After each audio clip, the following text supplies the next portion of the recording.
நமச்சிவாயம். ஜெய் வராகி. உலகம் முழுவதும் வாழக்கூடிய வாராகி டிவி நேயர்களே, அம்பாளுடைய ஆசீர்வாதம் வாராகி வாழ வைப்பால் வாராகி. முக்கியமான ஒரு தலைப்பு என்னன்னு கேட்டிங்கன்னா, அடுத்த ஒரு வருஷம், இப்போ நமக்கு புது வருஷம் பிறந்திருக்கு, சித்திரை வருஷம், பராபவ வருடம் தமிழ் வருஷம் பிறந்திருக்கு. இந்த தமிழ் வருஷம் நமக்கு எப்படி இருக்க போகுது, அந்த ஃபண்டு க்ரைசிங் அது எப்படி இருக்க போகுது, அதாவது அப் அண்ட் டவுன்ஸ் இருக்க போதா, இல்லை ஃபண்டு ஃப்ளோ எப்படி இருக்க போகுது. நிறைய இன்வெஸ்டர்ஸ் கோல்டில் போட்டிருப்பாங்க, சில்வரில் போட்டிருப்பாங்க, ஷேரில் போட்டிருப்பாங்க, ஸ்டாக்கில் போட்டிருப்பாங்க, ட்ரேடிங்கில் போட்டிருப்பாங்க, இது போக பிஸ்னஸில் போட்டிருப்பாங்க. நிறைய பிஸ்னஸ் இருக்குது. எக்ஸ்போர்ட் இம்போர்ட்லேருந்து, டிரான்ஸ்போர்ட்டேஷன்லேருந்து, ஹார்பர்லேருந்து, கண்ணுக்கு தெரியாமல் நிறைய இன்வெஸ்டிங் இருக்குது. நமக்கு தெரிஞ்சதெல்லாம் ஒரு 7-8 தான் நம்ம சொல்கிறோம். எக்ஸ்போர்ட் இம்போர்ட்டு, அப்புறம் அந்த share market, stock market, something 2-3 சொல்கிறோம். பட் நிறைய இன்வெஸ்டிங் இருக்குது. அது எல்லாமே இந்த வார் நடந்ததுனால நிறைய இன்வெஸ்டர்ஸ்க்கு கொலாப்ஸ் ஆகிப்போச்சு, தலைகீழாக மாறிவிட்டது, டோட்டலாக டேமேஜ் ஆகிப்போச்சு. பெரிய பெரிய கம்பெனிகள் எல்லாம், தொழில் நிறுவனங்கள் எல்லாம் ஸ்தம்பிச்சு போய் நிற்குது, அப்படி ஸ்டக் ஆகி போய் நிற்குது. எனக்கு தெரிஞ்சு கிரக சூழ்நிலை அவ்வளோ ஒரு ஸ்ட்ரகிளிங்காக ஒரு பெரிய மாற்றத்தை ஏற்படுத்த என்னைக்கு இந்த வார் முடியும் அப்படின்னு எதிர்பார்க்க வேண்டிய சூழ்நிலையில் இருக்குது. இன்றைக்கி தேதி 8/4 ஏப்ரல் 8ஆம் தேதி இந்த ஷூட் நடக்குது. நான் மார்ச் மாதம் ஷூட் நடக்கும்போதே சொன்னேன், என்னுடைய 2 பதிவுகளுக்கு முன்னாடி போய் பார்த்தீங்கன்னா தெரியும், ஏப்ரல் மாதம் 14-16 தேதிக்குள் அல்லது 20ஆம் தேதிக்குள்ளே இந்த வார் முடிவடைஞ்சிரும், முடிவுக்கு வந்துடும், ரொம்ப நாள் நடக்காது அப்படின்னு சொன்னேன். இதை முன்கூட்டியே சொல்ல முடியுமா சார் அப்படின்னு கேட்டால், அதை சொல்கிறதுக்கு தானே ஜோசியம் இருக்குது, அதை கண்டுபிடிக்கிறதுக்கு தானே நாம் இருக்கோம். அப்போ வார் வந்ததை சொன்னீங்களா சார் அப்படின்னாக்கா, அதுவும் சொல்லப்பட்டது. நம்முடைய முன்னாடி பதிவில் ஓப்பனிங் போய் பாருங்கள். ஏன் நடந்ததுன்னா, சூரியன் எப்போ கும்பத்துக்கு வந்தாரோ, அதாவது மார்ச் மாதம் 14ஆம் தேதி, வாரம் எப்போ ஸ்டார்ட் ஆச்சுன்னு நீங்கள் பார்த்து, மேபி ஒரு 7 days பிஃபோர் ஆர் ஆஃப்டர் இருக்கும், அவ்வளோதான். அப்போது பிறந்திருக்கக்கூடிய இந்த தமிழ் புத்தாண்டு வேர்ல்டு வைடு பொருளாதாரம், மக்களுடைய பொருளாதாரம் எப்படி இருக்க போகுது, இன்வெஸ்டர்ஸ், மெயினாக இன்வெஸ்டருக்கு என்ன பதில் கிடைக்க போகுது, அவங்களுடைய ஃபண்டு ஃப்ளோ டிரான்சாக்ஷன் எப்படி இருக்க போகுது, ஜாப் வைஸ் அவங்களுக்கு எப்படி இருக்க போகுது, company factory wise, order wise அவங்களுக்கு எப்படி இருக்க போகுது, மெயினாக அவங்களுடைய உலக பொருளாதாரம், மக்களுடைய தனி மனித பொருளாதாரம் எப்படி இருக்க போகுது பார்க்கலாம், பாருங்கள். மகர ராசி அன்பர்களே, இந்த ஃபினான்ஷியல் இயர் அபரிமிதமான ஒரு வளர்ச்சி. ஒரு 3 வருஷமாக 4 வருஷமாக ப்ராஃபிட்டே காமிக்கலைங்க. நாங்கள் காமிக்கலைன்னா வரலை இல்லை, அதனால் நாங்கள் காமிக்கலை. புரியுதா? இப்போ மகர ராசி என்பவர்களே, லாஸ்ட்டு ஒரு 2-3 இயர்ஸ் ஆகவோ, அல்லது ஒரு சில ஜாதகர்கள் ஒரு 6 years 7 years அப்படி இருப்பாங்க.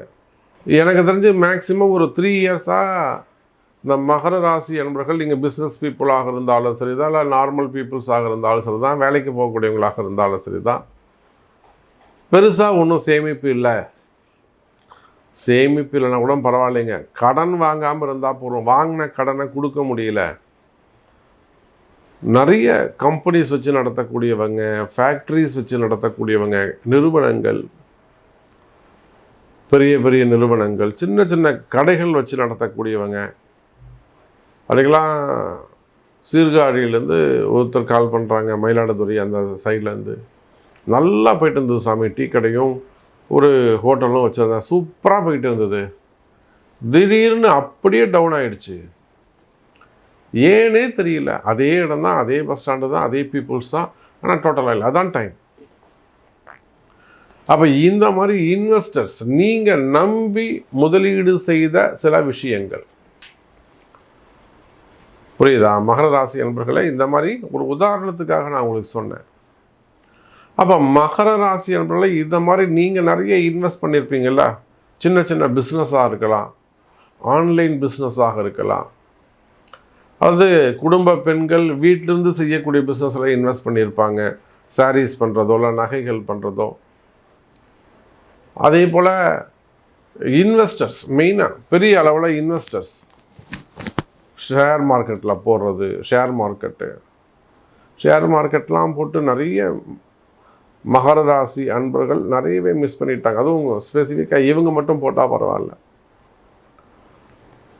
தெரிஞ்சவங்க, ரிலேஷனு, ஃப்ரெண்ட்ஸு எல்லாத்தையும் வாங்கி போட்டு மொத்தமாக லாஸ் ஆகிட்டு உட்காந்துருப்பாங்க.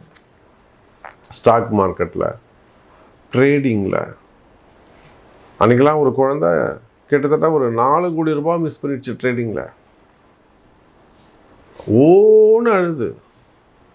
அப்போ மகர ராசி என்பதிலே கடந்த ஃபினான்ஷியல் இயர் ரொம்ப டவுட்ஃபுல்லாக இருந்திருக்கலாம், ரொம்ப மோசமாக இருந்திருக்கலாம்.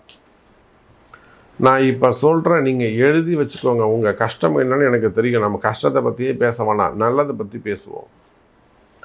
பாசிட்டிவான விஷயத்தை, சந்தோஷத்தை மட்டும் நம்ம பகிர்ந்துப்போம். கஷ்டமே நமக்கு வேண்டாம். ஏன்னா உலகம் முழுவதும் நீங்கள் எந்த நாடுகளில் இருந்தாலும், அமெரிக்காவாக இருக்கலாம், ஆஸ்திரேலியாவாக இருக்கலாம், சம்திங் UK, US, எங்கே இருந்தாலும் சரிதான், Japan, Russia, German, UAE. So நீங்கள் எந்த நாடுகள், சிங்கப்பூராக இருக்கலாம், மலேசியாவாக இருக்கலாம், ஸோ எந்த நாடுகளாக வேண்டுமானாலும் இருக்கலாம், நமக்கு அது கவலை இல்லை. அப்போ பாருங்கள், மகர ராசி என்பர்களே, நீங்கள் எந்த தொழில் செய்பவராக இருந்தாலும், பிஸ்னஸ் பீப்புளாக இருக்கலாம், இல்லை ஜாபுக்கு போகக்கூடிய பீப்புள்ஸாக இருக்கலாம், ஃபேமிலி மெம்பர்ஸாக இருக்கலாம், ஏஜ்டு பீப்புள்ஸாக இருக்கலாம், ரிட்டையர்ட் பர்சன்ஸாக இருக்கலாம். ஸோ மெயினாக உங்களுடைய investment share market, stock market, gold market, சில்வரில் இன்வெஸ்ட் பண்ணுறது, அதே போல் கிரிப்டோ கரன்சி, இன்னும் அதுபோல் ஆன்லைன் பிஸ்னஸ் பண்ணுறது. அப்போ நீங்கள் எதில் இன்வெஸ்ட்மெண்ட் பண்ணியிருந்தாலும் மெயினாக லாபத்தை கொடுக்கும். கவலை வேண்டாம் மகர ராசி அன்பர்களே. ராசிக்கு 7ஆம் இடத்தில் இருக்கக்கூடிய குரு பகவான், உச்சம் பெற்ற குரு பகவான், நல்ல குரு உங்களை பார்க்குறாரு. 3-12க்கு உடையவராக இருந்தாலும் அதை பாவத்தை இங்கே கொண்டு வராதிங்க. மகர ராசிக்கு இந்த ஃபினான்ஷியல் இயர் 2026-27க்கான இந்த ஃபினான்ஷியல் இயர் உங்களுக்கு சூப்பராக இருக்க போகுது. நீங்கள் கம்பெனிகளாக இருக்கலாம், நிறுவனங்களாக இருக்கலாம், கடைகளாக இருக்கலாம், மார்க்கெட்டிங் பண்ணக்கூடியவங்க, டிஸ்ட்ரிபியூஷன் பண்ணக்கூடியவங்க, டீலர்ஷிப் எடுத்து நடத்தக்கூடியவங்க, ஷோரூம் வச்சு நடத்தக்கூடியவங்க, ஹோட்டல் இண்டஸ்ட்ரி வச்சு நடத்தக்கூடியவங்க, ரெசார்ட்ஸ் வச்சு நடத்தக்கூடியவங்க. அப்போ யாராக இருந்தாலும் சரிதான், எந்த தொழில் செய்பவராக இருந்தாலும், இல்லை ஜாபுக்கு போகக்கூடியவங்களாக இருந்தாலும், சின்ன சின்ன கடைகள், நிறுவனங்களாக இருந்தாலும், ஓன் பிஸ்னஸ் பண்ணக்கூடியவங்க, ஹோட்டல் இண்டஸ்ட்ரி, சினிமா துறையை சார்ந்தவர்கள், அரசியல் நண்பர்கள், அப்போ யாராக இருந்த விவசாய பெருமக்களாக இருந்தாலும் சரிதான், இந்த வருஷம் இந்த ஃபினான்ஷியல் இயர் உங்களுக்கு கை கொடுக்கும், வளர்ச்சியை கொடுக்கும். கடன் சுமைகள் குறையும், கடனை அடைக்கிறதுக்கான வாய்ப்புகள் உண்டு. அப்போ மகர ராசி என்பதிலே டோட்டலாக உங்களுக்கு நல்லா இருக்குது. எனக்கு ஸ்பெசிஃபிக்காக எனக்கு இவ்வளோ கடன் இருக்குது சாமி, நான் இவ்வளோ இன்வெஸ்ட் பண்ணியிருக்கிறேன் சாமி, எனக்கு இது ஜெயிக்குமா சாமி அப்படின்னு தனிப்பட்ட முறையில் உங்களுக்கு கொஸ்டின்ஸ் இருக்குமே ஆனால் நல்லா தான் இருக்கும், கவலையே வேணாம். உங்களுக்கு தனிப்பட்ட முறையில் கொஸ்டின் இருக்குமே ஆனால் உங்கள் பிறப்பு ஜாதகத்தை கொண்டு தெரிந்து கொள்ளுங்கள்.